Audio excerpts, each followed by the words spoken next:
Good afternoon, everyone. I'm Steve Ankerstar, and welcome to the Ankerstar Wealth morning/afternoon show. Got this one out late today, and we took Thursday and Friday off largely because my host Allison is over at the University of Alabama going through Rush right now, and it's a little bit crazy. This whole Bama Rush is a thing. 2,500 plus girls.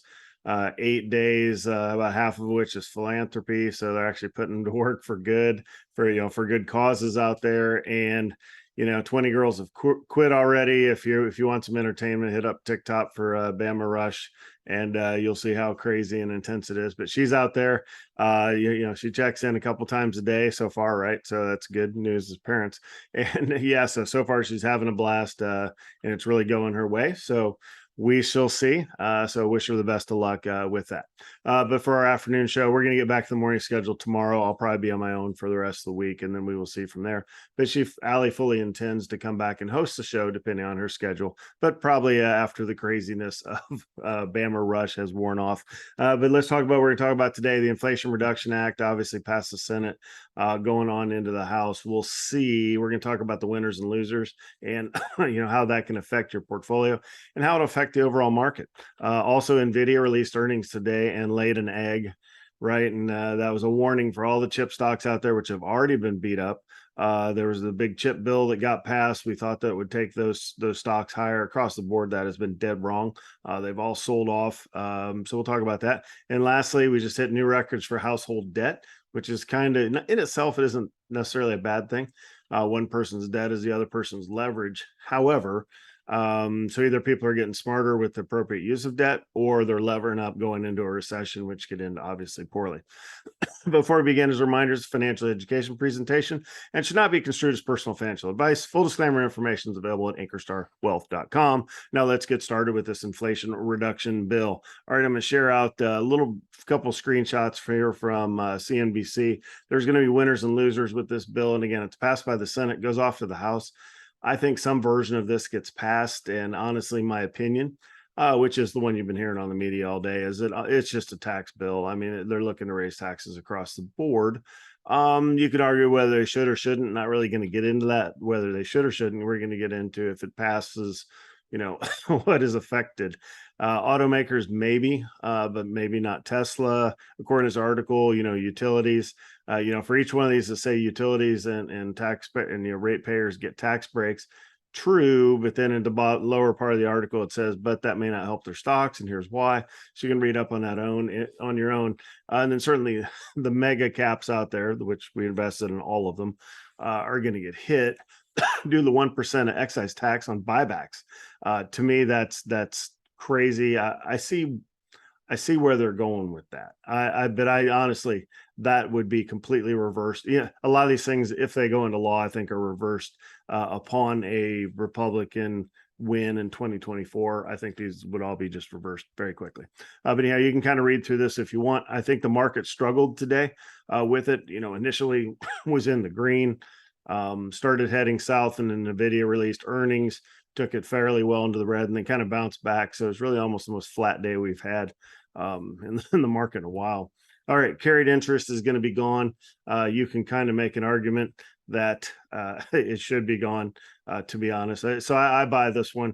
There's a stat in here about exactly what carried interest is. I'm not even going to try to explain it, but I do know that the Wall Street executives are largely paid. Here's your explanation. In carried interest, right? So, taking things away from money managers, I kind of agree with. Even though I do it for a living, I don't get compensated the way they do, right?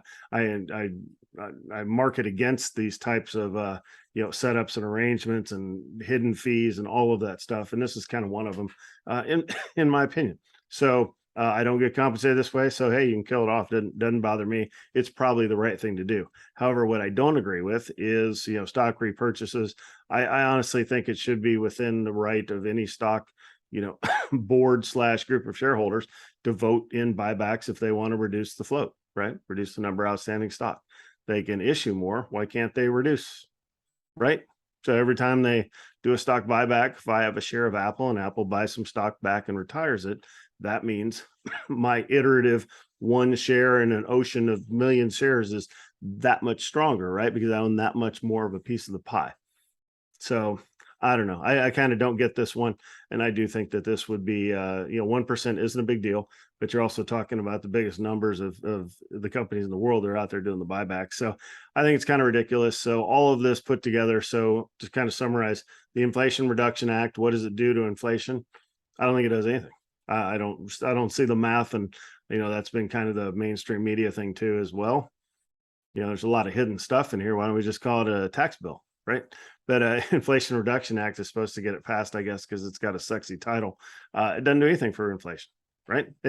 Even some of the government agencies came out today and said maybe it'll move like 1/100%. That's well into the noise, right? So whatever, tax bill kind of packaged as an inflation reduction bill, we shall see what happens. All right, on into Nvidia's earnings. So again, they put the warning out there for all the chip makers. You kind of see here's the S&P for the day, big initially, and then got hit, and then down into the red, then almost back to even there. But weaker than expected revenue for the second quarter. They fell 6%. Some of the other chip makers were drugged down with them, so to speak. So overall, you got major chip maker out there that's getting juiced through a nice bill that's going on. And they still are not really projecting that they're going to do all that well. Well, if the chip makers don't do well, it's hard for the rest of tech to do well. So that excitement we've seen through most of July, now on into August, maybe tempered a little bit going forward. So maybe tech stocks kind of plateau here while we get some more earnings in. We did see this, if you remember, with Walmart came out and kind of made everybody nervous with their earnings, and then we had Amazon come out and blow earnings away. So one company does not determine everything, but certainly as some other things roll in, it will either confirm what Nvidia is saying, or then it will prove them wrong and say they're the outlier. So we'll kind of have to wait and see. But I do like chip stocks, but man, they've all been hit. So anything I bought for you in the chip space is down from where I bought it. They're going to recover. The trick is when, right? I don't have a crystal ball. I kind of want to stay with the names because when they recover, they're going to recover quickly. But I may have to put them on the bench here for a little while until things get a little better. All right, last thing I want to talk to you about is household debt. Debt in itself isn't bad. So when I explain to folks that are kind of the anti-debt folks, right? It's like I'm gonna pay off my house, pay off my credit cards, only use cash, and it's like, okay, you can live that way if you want.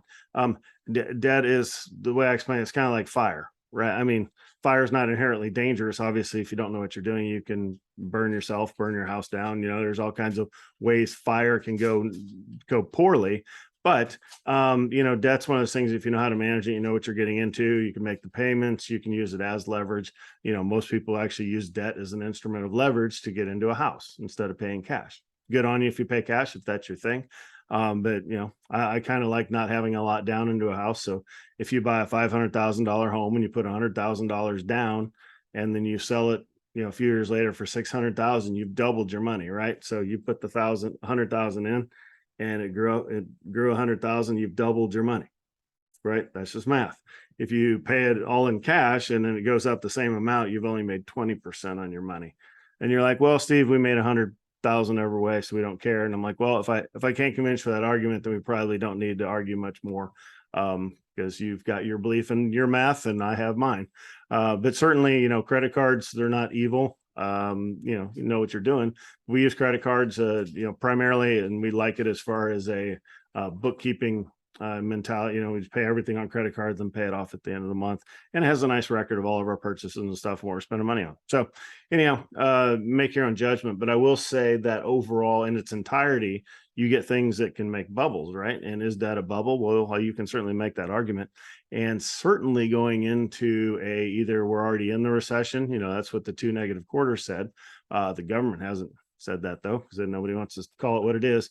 But if it would be, a mild recession, I'm not worried about it all. But a severe recession, and people have all this debt out there where they could start, do like the housing market did in 2008, where people are just walking away.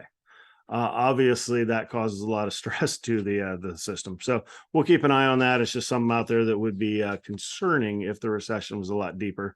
than we think it is. So that's all we have for today. Thank you everyone for your questions. Please submit your questions and comments through social media or directly to our email at VIP Services Ankerstar Wealth. And don't forget to like and subscribe. I'm Steve Ankerstar, and we will see you back here tomorrow in the morning this time. You have a good night.